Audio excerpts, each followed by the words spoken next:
गरीब साध साध सब नेक हैं, आप अपनी ठोरे, जो सतलोक ले जाएंगे वो साधु कोई और। एक कागभूषण नाम के, अपने पुराणों में भी इसका प्रमाण आता है, कागभूषण नाम के एक महापुरुष हुए हैं और एक गरुड़ जी जो श्री विष्णु जी के वाहन माने जाते हैं। इन दोनों की एक बार आपस में चर्चा हुई।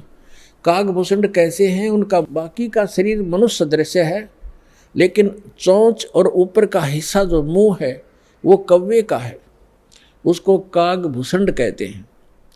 इन दोनों की आपस में एक बार चर्चा हुई। कागभूषण से गरुड़ जी ने पूछा, हे भूषण जी, आपके पास बैठने से मुझे बहुत शांति मिलती है।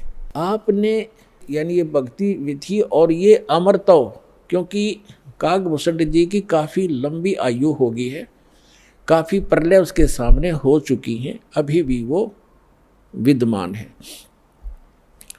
तो उसके लिए पूछा कि आपको ये कैसे प्राप्त हुई। तब कागभूषण ने कहा कि एक लंबी कहानी है गरुड़ जी। मैं एक बार 20 वर्ष की उम्र थी मेरी, और एक भयंकर अकाल गिर गया। हम भाई बहन थे, मेरे से छोटे मेरे भाई बहन थे। उस अकाल के दौरान वो भूख सहन नहीं कर सके, उनकी मृत्यु होगी। मेरे माता पिता की भी मृत्यु होगी, वो भी भूख सहन नहीं कर सके। मैं युवा था, जिस कारण से मैं उस अकाल को झेल कर माता पिता और परिवार के नाश होने के बाद उस क्षेत्र को छोड़कर मैं अवंतिका नगरी में चला गया। वहाँ अकाल नहीं था। उससे पहले मेरे असंख्य जन्म चले गए, मनुष्य जीवन मैंने बर्बाद कर दिए, कभी मैंने भक्ति नहीं की, क्योंकि वो पिछले जन्म मुझे अब मेरी दिव्य दृष्टि खुल जाने से नजर आ रहे हैं कि पिछले मानव शरीर मैंने कैसे बर्बाद किए थे।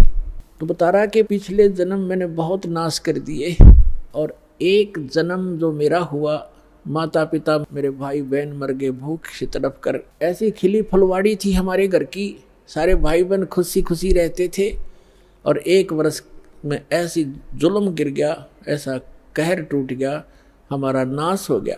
मैं सोचने पर विवश हो गया कि ये क्या जीवन है। कल तक हम कैसे खुशी मंगल से रहते थे, प्यार करते थे, कहाँ गए आज मैं टक्कर मार लिया, रो लिया, सारा कुछ कर लिया, वो मिल नहीं रही। ये खाक जीवन है, कहाँ रह रहा हूं मैं। ऐसे करते करते एक मंदिर के अंदर एक पंडित जी, भगवान शिव का पुजारी था, मैं वहां चला गया। उसको अपना दुख रोया। दयालु था ब्राह्मण, मुझे सीने से लगाया और कहा, बेटा यहाँ तो ऐसे ही कहर गिरते हैं, आप भक्ति कर लो, स्वर्ग में चले जाओगे, वहाँ दुख नहीं है। ब्राह्मण को ज्ञान स्वर्ग तक का ही था, और कहा, बेटा तू दीक्षा ले, गुरु बनाए बगैर मोक्ष नहीं होता। अब कागभूषण बता रहा है कि मेरे इतने पाप थे, पापी के पिछले जन्म जन्म के कभी भक्ति शुरू नहीं करी थी। मेरे अंदर भक्ति प्रवेश करने में 6 महीने लग गए, लगातार संत के साथ रहने में। अब 6 महीने तक मैं मंदिर में रहा, रोज उनकी कथा सुनता, वचन सुनता, पर नाम लेने की इच्छा कभी मैंने व्यक्त नहीं की। गुरु जी कहते, महात्मा जी के बेटा दीक्षा ले ले, मैं कान्ना पे कह टाल जाता, ना हाँ कहता ना कहता। और दीक्षा उसी को प्रफुल्लित होती है जो सब इच्छा से अपनी लगन से प्राप्त करता है। जबरदस्ती दिया हुआ ज्ञान नाम काम नहीं करता है। तो उस पंडित जी ने इसलिए उसको जोर नहीं दिया। 6 महीने के बाद कहता, लगातार सत्संग सुनने के बाद मुझ पापी के कुछ पाप नरम हुए, और तब मैंने दीक्षा प्राप्त की। दीक्षा प्राप्त करके कुछ दिनों के बाद फिर मेरे अंदर एक बकवाद भागी। जो गुरुजी कथा सुनाया करते हो मुझे भी याद होगी। मैं युवा था, गुरुजी वृद्ध हो गए थे, मेरी आवाज़ में कसक थी। जितने भी श्रोता थे अब मेरी तरफ आकर्षित हो गए कि और कहने लगे, हो आप तो गुरुजी से भी बढ़िया ज्ञान सुनाते हो। अपने आत्माओं यहाँ मार खाता प्राणी, इस ज्ञान को सुनकर कोई वक्ता बन बैठेगा, 10 उसके प्रशंसक हो जाएंगे, वो भी अपना नाश जीवन करेगा। अब ज्ञान पुराणों का था, बढ़िया घटिया क्या हो गया इसमें, गुरुजी से बढ़िया सुनाने लग गया वो।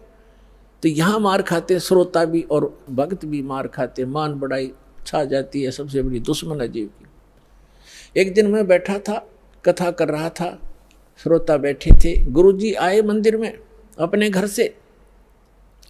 मैंने खड़ा होकर सत्कार नहीं किया क्योंकि मैं अपनी बेइज्जती समझूं था कि खड़ा होऊंगा तो सबका अट्रैक्शन इधर गुरुजी की तरफ हो जाएगा। अब मैंने बैठे बैठे दर्शन कर लिए, ऐसे बस थोड़ा सा नाम मात्र सा सिर झुकाया, खड़ा नहीं हुआ मैं। अब गुरुजी तो आए थे अपना लगे पूजा पाठ करने मंदिर में, एक कोने में बैठकर आकाशवाणी हुई मंदिर में, कह रहे दुष्ट तूने अपने गुरु का अनादर किया है, तुझे 1,00,000 वर्ष के लिए नरक में डालता हूं। भगवान शिव की आकाशवाणी हुई, क्योंकि ब्राह्मण शिव का पुजारी था। अब वो आकाशवाणी सुन ली गुरुजी ने। उसने कहा अरे बेटा भूषण, उसका नाम कुछ और था उसमें, बेटा भगवान क्यों नाराज हो गया तेरे से। गुरुजी ने नहीं ध्यान दिया कि इसने मेरा आदर किया या अनादर किया। संत के विषय में एक वाणी कही है गरीबदास साहिब जी ने कि आदर अनादर करो क्यों ना कोई, मम संत शरण जगत जान छोई। अब संत ये नहीं देखते आदर अनादर को, लेकिन शिष्य को हानि घनी हो जाती है जो आदर नहीं करता, नियमित नहीं रहता। तो उस गुरु ने पूछा बेटा क्या गलती करती, भगवान आपसे क्यों रुष्ट हो गए, अक्षमा याचना कर, दयालु है भगवान, माफ कर देंगे तेरे को। और खुद भी अर्ज की, हे भगवान बच्चा है आपका, गलती होगी, बालक है, क्षमा करो। तब उसने आकाशवाणी की फिर दोबारा भगवान शिव ने, जब ये निकम्मा व्यक्ति अपने गुरु का आदर नहीं करता तो मेरा क्या आदर करेगा। गुरु एक रिहर्सल करनी होती है गुरु जी को भगवान की तरह मानकर, क्योंकि हम जैसा व्यवहार गुरु जी के यहाँ कर रहे हैं तो परमात्मा इस रूप में आपको वहाँ ऊपर जा कर के आपकी परीक्षा लेगा। एक स्थान है मानसरोवर पर, तो वहाँ जो जैसा भाव आपका यहाँ वैसा वहाँ होगा, जैसे सोपन में होता है। तो वहाँ से वापस आने के बाद फिर आप बहुत युगों तक वहाँ नहीं जा पाओगे। इसलिए एट प्रेजेंट आपने गुरु जी के साथ ऐसा व्यवहार करना चाहिए, ऐसा बोलना चाहिए जैसे हम भगवान से कर रहे हों। तो इस प्रकार ना करने से तब उसने कहा कि इसने आपका अनादर किया, आपका नहीं मेरा अनादर किया, इसको 1,00,000 वर्ष तक नरक में डालूंगा। फिर काफ़ी समय तक हाथ जोड़े रहा ब्राह्मण, आपका बच्चा है, बख्श दो दाता, बालक है, गलती होगी, अरे तो भी मांग माफी बच्चे, माफी मांग। लेकिन फिर आकाशवाणी हुई कि मेरा वचन ना खाली जाई, यम के लोग चलो रे भाई। अब कागभूषण कहता है कि मेरी मृत्यु होगी, मैं नरक में डाल दिया गया 1,00,000 वर्ष तक। लेकिन थोड़ी बहुत जो कलम चढ़ी थी, थोड़ी बहुत भक्ति प्रारंभ की थी प्राथमिक, उसका लाभ मिला। अगले जन्म में मुझे मनुष्य जीवन मिला, 1,00,000 वर्ष नरक भोग गए। मनुष्य जीवन मिला तो मैंने एक लोमस ऋषि के साथ वाद विवाद कर दिया, उसने मुझे श्राप दे दिया, अरे चंडाल तू तो चंडाल के घर जन्म हो, तेरा वाद विवाद करता है।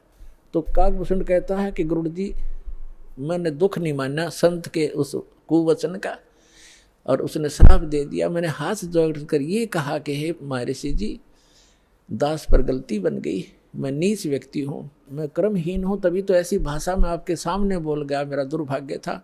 एक दया करियो दयालु कि मैं किसी जन्म में से चंडाल का पैदा हूँ, पर आप भगवान की भक्ति ना भूल पड़े, ये दया करते मुझे।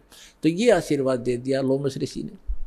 तो सारी कथा बताता है कि फिर मैं क्या हुआ, एक काग के घर जन्म हुआ मेरा।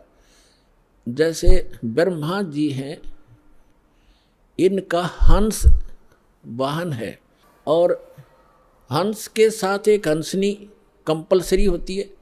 तो ब्रह्मा की जो पत्नी सावित्री है, वो हंसनी जब ऋतु पर आई, यानी गर्भवती होने की स्थिति में आई ऋतु पर, तो काग चंड के पास ले गई, कौवा के देवलोक में।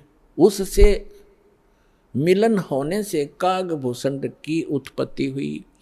शेष शरीर मनुष्य जैसा है, ऊपर का मुंह और चोंच कौवे जैसी है। तो वो अब उसने फिर क्या मिला, जब वो कागभूषण के रूप में जन्मा, तब कहते हैं मुझे जोगजीत नाम के एक महापुरुष आकर मिले। वो परमात्मा जैसे दास ने आप पूरे सत्संग में ये निर्णय किया कि वो परमात्मा स्वयं आकर अच्छी आत्माओं को यथार्थ ज्ञान देता है। तब उसने बताया कि मुझे जोगजीत नाम के एक संत मिले, जिन्होंने मुझे उस परमात्म तत्व का ज्ञान दिया। उन्होंने मुझे ऐसा मंत्र दिया जिससे मेरी यह स्थिति हुई कि मेरा बहुत युगों तक अमर शरीर होगा। अब कागभूषण की भी मृत्यु होगी, क्योंकि अब ये समय है, इस समय में जटाभूषण का जन्म होता तो मोक्ष हो सके था। अब जो प्रसंग आज का चल रहा है कि दो प्रकार से मानव शरीर प्राप्त है। आप जो परमात्मा के लिए भटक रहे थे और यहाँ आ गए, आप बहुत पुण्यकर्मी प्राणी हो, पिछले जन्म में भी आप मानव थे और मानव जैसा स्वभाव है। जहाँ कहते हैं लाइन लगा लो, लाइन लगा लेते हो, जहाँ कहते हैं यहाँ ऐसे बैठ जाओ, वहाँ जाओ, ये करवा लो, तो क्योंकि आप सभ्य हो और ऐसे व्यक्तियों को शीघ्र ही ज्ञान प्राप्त हो जाता है, शीघ्र ही ढल जाते हैं जैसे संत ढालना चाहता है। आपके मैल घड़े नहीं थे और जो मैला कपड़ा ज़्यादा होता है धोबी को उसको ज़्यादा प्रयत्न करना पड़ता है, साफ वो भी हो जाएगा। तो इस प्रकार स्थिति है। जो दूसरी टाइप के व्यक्ति हैं उनके ऊपर भी रजा होगी, क्योंकि जगह जगह भगवान की चर्चा चल रही है, टीवी चल रहे हैं। एक ही घर में 4 सदस्य हैं, 3 ने नाम ले लिया, एक सुनता भी नहीं, तो वो मनुष्य योनि से आया हुआ प्राणी नहीं है, को पूर्व संस्कार से जुड़ गया। लेकिन धीरे धीरे जब सारे परिवार लग रहा है, परमात्मा की वाणी चलती है, उस पर उस वाणी का भी असर होगा और आज पूरा विश्व परमात्मा के चरणों में एक बार आएगा और सबका कल्याण होगा, चाहे किसी प्रकार जन्म हुआ हो। बोलो सतगुरुदेव।